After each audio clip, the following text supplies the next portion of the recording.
O consórcio Pró-Urbano informou que aguarda a autorização da Prefeitura para realizar as adequações necessárias nas plataformas do centro e que as obras não podem ser iniciadas sem o aval do município. Quanto à situação do ponto de ônibus da Rua Iguape, no Jardim Paulista, a Transerp falou que o abrigo citado pela reportagem foi retirado por causa de uma construção no local que exigiu o rebaixamento da guia. Confeto, até quando os usuários do transporte coletivo de Ribeirão vão enfrentar tantos problemas? Bem, até o momento exato em que nós começarmos a construir uma nova cidade. No arco do tempo, nós começamos a entender as lições do passado. Elas vêm da história associada à literatura. Na obra A Cidade Antiga, Fustel de Coulanges, um arquiteto e um urbanista de fama mundial, esclarece as profundas sombras que nós não entendemos no presente. E o presente? Bom, a cidade do presente já começou entronizando um veículo individual numa área, o trânsito, que é eminentemente coletiva. Nós já de início temos aquilo que pode ser considerado uma verdadeira excrescência. O trânsito é, em primeiro lugar, uma análise que deve ser feita no contexto do sistema viário, mas ele não é o mais importante no item do plano diretor denominado de mobilidade urbana. A mobilidade urbana, em primeiro lugar, é a administração, é gestão do espaço público. Essa gestão nos leva a analisar que na cidade do futuro, que já deve começar a ser construída no presente, na cidade do futuro, apeia-se do poder o veículo individual. O egoísmo é natural, mas o individualismo é uma cultura que nós precisamos começar a modificar.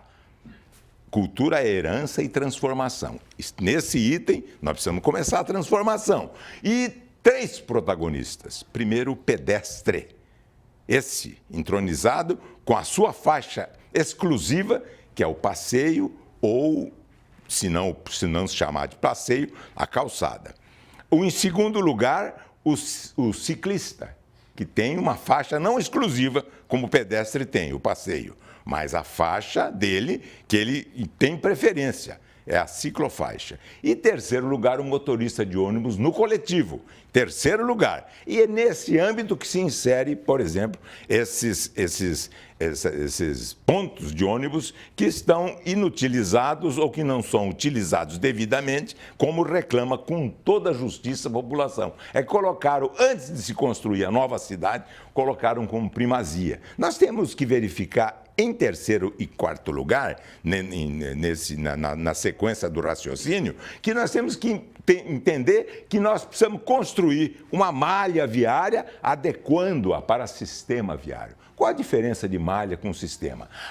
O sistema viário deve ser analisado conectadamente. Quando as artérias, as obras de arte, os túneis, os elevados, são construídos e existem em função de conexões que levam a uma melhor mobilidade urbana e que levam fundamentalmente a uma velocidade maior dos coletivos. Por quê?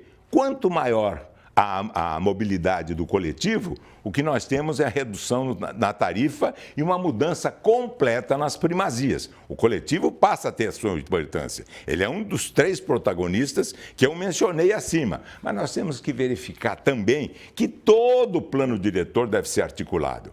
A mobilidade urbana é uma das peças, mas o plano diretor começa com a ocupação e uso do solo, passa pelo Código de Edificações, tem em terceiro lugar como fundamental, como muito importante, o Código relativo ao meio ambiente.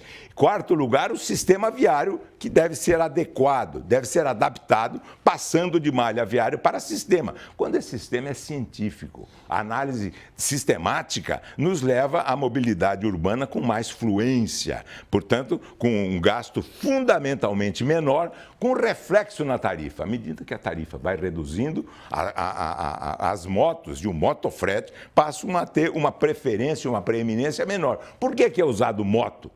e que inferniza muitas vezes o trânsito na cidade. Ele é usado porque se economiza dois fatores básicos, fundamentais. O primeiro fator que se economiza, básico e fundamental, é tempo.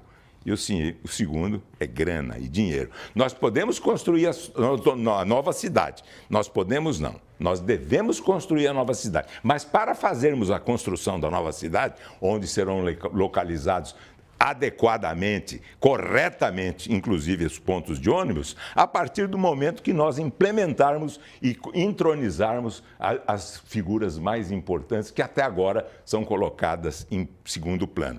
Nós temos que verificar também que o estado da pavimentação deve ser considerado. E veja com essa buracolândia das cidades da nossa região, da macro-região, da micro-região, que são da região metropolitana, e de Ribeirão Preto, nós temos uma quantidade de acidentes de trânsito muito maior, e essa quantidade maior no número de acidentes acaba levando a indenizações da população justamente solicitadas e levando a situação no trânsito que acabam acarretando perdas até de vidas. Essa que é a realidade.